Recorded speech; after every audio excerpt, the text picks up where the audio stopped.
Good evening, Wood County. I'm Taylor Collins, executive producer here at BG24 News. Every week, we bring you the stories that matter most on campus, in the community, across the state, and across the nation. The producers panel is where we take a step back and talk about stories in our own opinion. But these opinions do not reflect the views of the organization and do not impact the way we cover these or any other stories. Tonight, we'll be discussing the BGSU homecoming weekend that is here. We'll be talking about events and traditions happening this year. Then we'll be discussing the Democratic debate that happened over the week on CNN and what the nation had to say about it. We'll also be discussing the tragic condition that former NBA star Lamar Odom was found in last week in Las Vegas. Finally, we'll dive into the state disaster of Bastrop County and the Texas declare after wildfires destroy much of the county. It's all here on your BG24 News Producers Panel.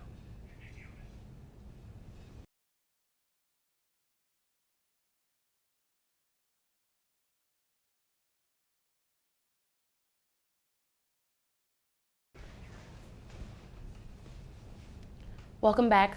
I'm here with News Director Alexis Cook, producer Isabella Maney, and news reporter Amy Steigerwald. Thank you for joining me tonight, ladies. Thank you for having us. BGSU is a diverse campus filled with traditions and school pride. However, with the week being homecoming week, the campus seems to be glowing more than ever with Falcon pride. Students and alumni are anticipating a full week of events.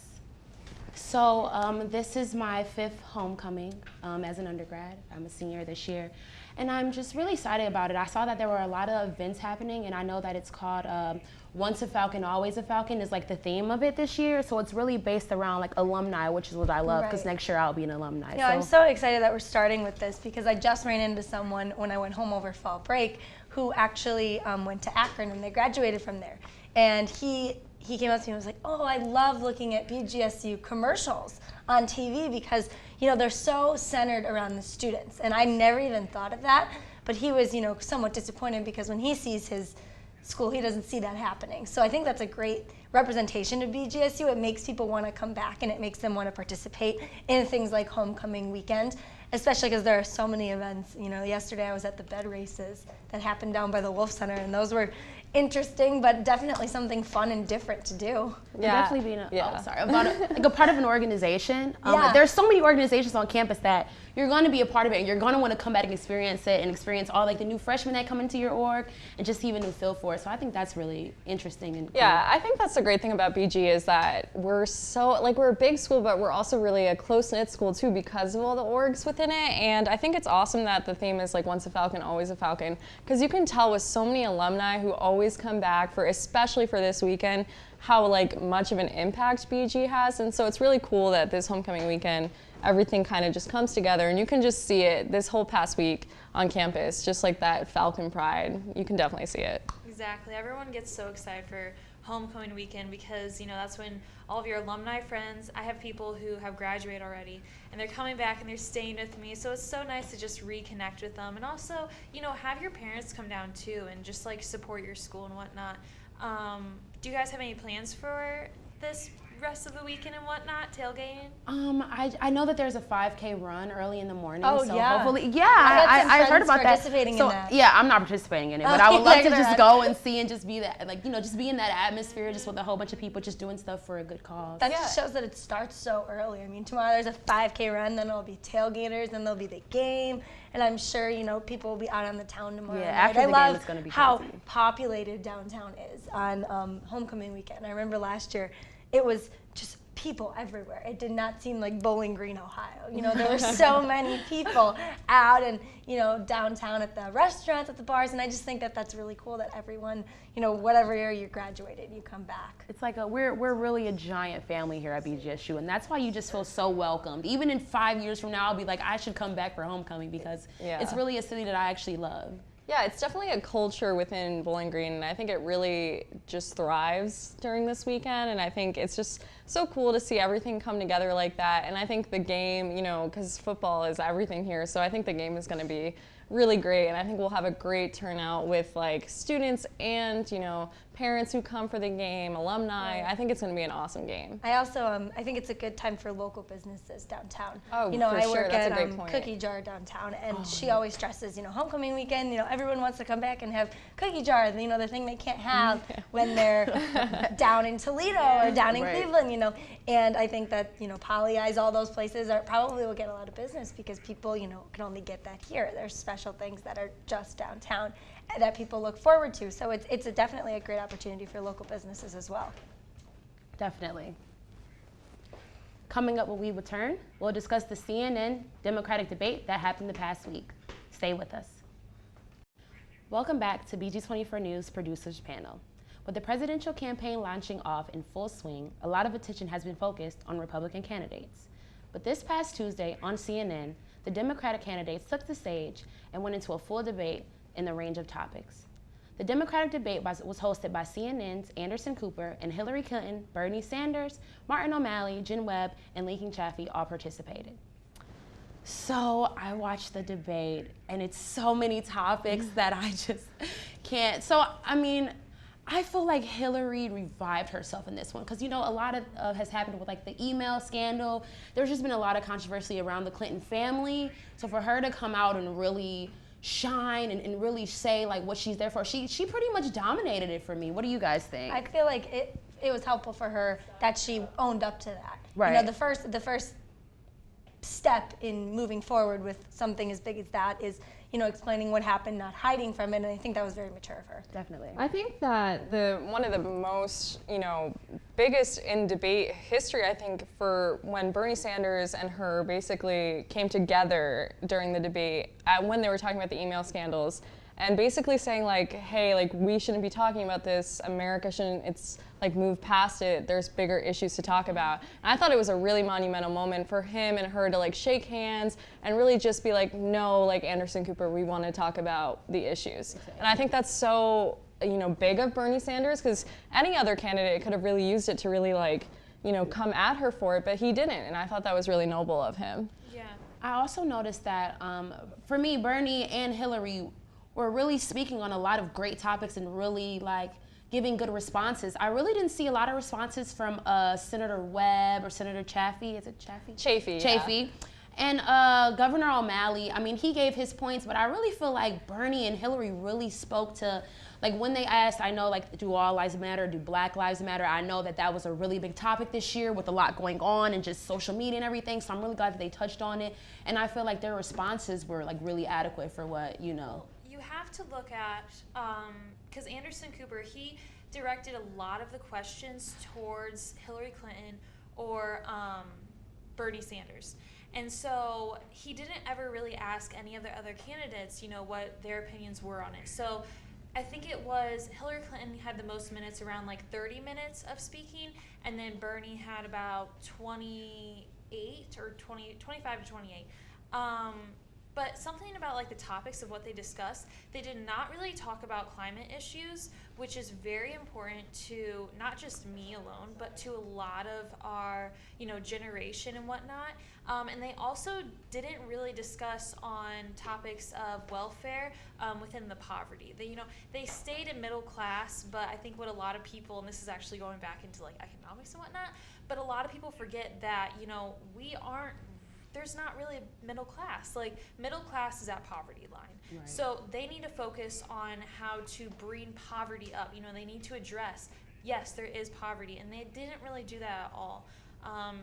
They did discuss a lot about, what was it? It was like the unemployment, like I heard like the unemployment like gap between the 1%. They definitely talked about the gender wage gap. They talked about, you know, Black Lives Matter, college tuition was a big topic. Yes. And because you have to remember, both Hillary and Bernie, both being the front runners for the Democratic Party, they need the millennial vote. Right. It's that simple. Yeah. And that's really going to be the deciding factor on who wins this election. At the end of the day, whoever gets the primary, whether it's Hillary or Bernie, for the Democratic Party, they need that millennial vote. And that's why they were focusing on topics like that, because they were definitely focusing on college tuition because, you know, Yeah. the millennials are in college. We're all, you know, in debt. Most of us have loans. So, you know, that's like, I think where Bernie really was thriving because, you know, he obviously wants to eliminate, you know, debt for students and he wants, you know, free tuition. And I think Hillary had to become more liberal on that topic because she has to compete with Bernie. I think for the most part, if anything, in a lot of topics, Bernie Sanders really led the way. However, I do think that one of the topics he was a little, I don't know, was the gun control. Yeah. And I do understand, I'm from New England, he is from Vermont, and it is really rural, but his argument, it didn't really sit well with me, and I think a lot of people it might not sit well with, so I think that might be a tough thing on Bernie Sanders, but I think Bernie and Hillary completely just dominated the thing. I think one of the most powerful points in the whole debate was when they were discussing college tuition and Hillary Clinton said, going to college, she said something along the lines of, the hardest part of going to college should not be paying for it. Exactly. And I think that really, you know, made me think about it because I'm fortunate that my parents do help me out a lot with college, but I do know that a lot of my roommates and friends, you know, are completely on their own with that, and I could not imagine, you know, handling that myself, and I feel that she is really addressing something that not a lot of politicians have touched on in the past. Yeah. I feel like she also addressed another big topic, which was like the healthcare and like the Planned Parenthood and like women having the right to choose for their bodies. And I didn't know if it was biased because she is a woman, and so but I feel like she has a better standpoint because she really understands truly how women feel when dealing with certain situations with their healthcare because it's that important. Yeah, and I think that's definitely, she is utilizing the fact that she's a woman, and she absolutely should because it is, you know, she can relate to so much of the population that has been oppressed and women's rights and things like that, and I think she definitely should utilize it. I think it's only going to help her, and I really think that she made great points for the women's movement and stuff like that, so. I know a lot of people, they've been saying that, you know, Hillary Clinton, if she does win the primary, then she, you know, the only reason why is because she's a woman. And I kind of want to get everyone's opinions on that. You know, what do you think? Because personally, I don't think so. I see her as a very strong, independent person, and generally she's, you know, I would not vote for her just because she's a woman at all. And that's kind of how I was when Obama was running. I didn't vote for him because he was black. I voted for what he stood for, and I believed in what he stood for, and that's why I voted for him. So what are your guys' opinions on that? Yeah, I mean, I know we don't have a lot of time, but I think, you know, that stigma of being a woman, like, it's going to go, like, people are going to think that about Hillary, but I think she is absolutely more than qualified, and people shouldn't vote for her just because she's a woman, because she's a good candidate, so. Definitely. Agreed. Coming up when we return, we'll be discussing the critical condition of former NBA star Lamar Odom. The Democratic debate wasn't the only thing going on Tuesday night. On Tuesday in Las Vegas, NBA star Lamar Odom was found unresponsive in a Nevada brothel. Reports have concluded that after being rushed to the hospital, it was determined that cocaine was in his system. Since then, he has been treated for an overdose, but with his conditioning worsening, he has been put on life support. His estranged wife, Khloe Kardashian, and Odom's family have been by his side in the hospital. So me hearing this story, I was literally heartbroken. I'm actually a fan of Lamar Odom because he played for the Lakers, and I'm an NBA fan, so that's how I knew him. So I knew that in his past, where he grew up from, like he lost his mother at a young age, his father was on drugs, he lost children at a young age. He just had a really hard life, and I was reading in the media that they were saying, like, it's because of the Kardashians, and I'm like, I just don't know how I feel about that. Right. So how do you guys feel about the situation, and do you think that the Kardashians made it a little worse for him, or? I mean, I think that he has lived a really hard life, and you know, I also knew him from the NBA as well, and you know, he went to the University of Rhode Island, which is my home state, so he's a big alum there.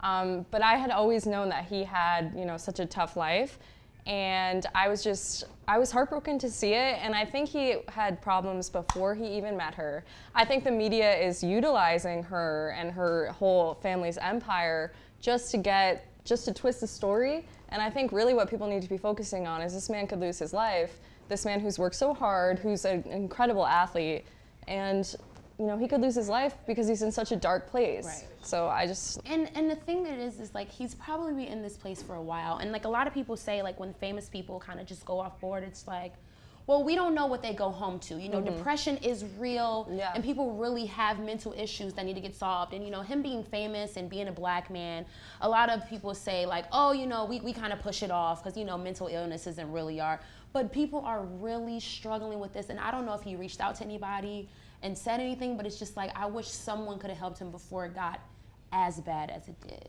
Exactly. I'm not a big NBA fan. So I only knew him through Keeping Up with the Kardashians and, you know, that he was married to Khloe.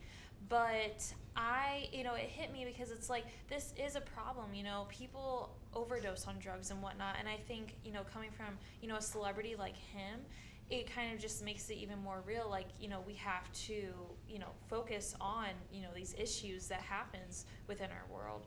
And it's so sad because I know of him, like, being on the show and whatnot, and, like, he seemed like such a sweet guy, and, you know, you would never think of that from, you know, I guess just watch him on television, but, yeah, it was sad. I think that with the whole Kardashian issue, you know, normally when you see the Kardashians in the news, you're not really sure what to expect, in my opinion. But I have really honestly seen nothing but positivity from them from this situation. You know, I heard Kim canceled her baby shower to go, you know, so they could go to the hospital, and Khloe, you know, has not left his side. And they're just, you know, very supportive of this situation, which they should be, you know. But I think that speaks for them a little bit, which is good. But I think that definitely, you know, the main focus is that Lamar could lose his life here. It should not be centered around the Kardashians in any way, shape, or form. And I actually watched a story about, like, what happened. So he was at this brothel. So he flew to Las Vegas, right? He took a car to somewhere else in Nevada and was like, I want to just be really isolated and just kind of relax and just have his time. It said he spent like $75,000 or something on a hotel and, like, women at this brothel. Wow. So it was that extreme. So I don't know what he was trying to get away from. There was just a lot of questions around it. So he wasn't on vacation. He like said, I need to get away from whatever he's running from. I need to take some time for myself. Yeah. And that's where he ended up. Yeah, and I think when I read that, I was like, wow, that is so sad. Like, I read it, he's at this brothel, like, he was, you know, spent $75,000 on whatever, whether it was women and all that stuff, because that is legal in Nevada. Right. And I just thought it was crazy, and, like, for him to be basically overdose, how alone did he feel, you know what I mean? Right. And I think that's a lot of what people are forgetting. Like you said, like, he could be he's obviously suffering some sort of mental illness and has been in a dark place for a very long time. Yes, like, I watched Keeping Up with the Kardashians too, and I saw when he was on the show as well, and he was this, like, big, like, loving goofball almost. And I think over time, like, he just really his issues got darker and he couldn't handle it, and he probably just broke like most people do. I think, you know, when it comes with, you know, having fame and being in the limelight and having all this money to you, and you can go anywhere you want and it doesn't matter, and it's like no expense, but it's sad because it didn't have to be like that. And you know, I really hope he pulls through. He's had so much support from other NBA stars, and I think that's incredible. Magic Johnson's broke out, LeBron James, Dwayne Wade. Like, I really am hoping he pulls through. God forbid anything ever, like, happen to him even more. It just would be devastating, I think. So I think that this speaks for something when it comes to drugs too, as well, in the media. You know, a lot of the times we see stars have drug problems, and I don't think that we are personally affected by it. We don't realize that this could happen to us, or this could happen to someone we know and are close with. And I think that people really need to take this into consideration if they ever decide to go down that road, and I hope that they do. I just hope, you know, lastly, saying that his legacy is an NBA star. Exactly. Instead of being Khloe Kardashian's ex-husband. Because Right. as of now, that's what all the media is saying. I haven't seen, so I just hope his legacy is a great one, and that kids really know that he really did love basketball. He really did love his family. He did really try to work hard, you know, as an NBA star and as a positive figure in, you know, the industry. So yeah, and having that NBA background really might set on people with the whole drug thing. You know, this can happen to athletes too. Right. Coming up next, we'll be discussing the state disaster that a county outside of Austin, Texas has declared after recent wildfires. Stay with us. Welcome back to BG24 News Producers Panel. In Texas, Governor Greg Abbott declared a state of disaster early this morning in Bastrop County outside of Austin. A wildfire has destroyed 38 structures and erased nearly 5,000 acres. So I read about this morning really quickly, and I was floored. There's so much damage done.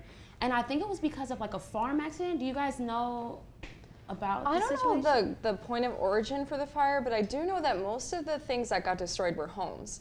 And that's really scary to me just because, you know, I couldn't imagine losing everything I have like in a wildfire. Like those fires can't be stopped. They can only be tried to be contained, and I think that's really scary.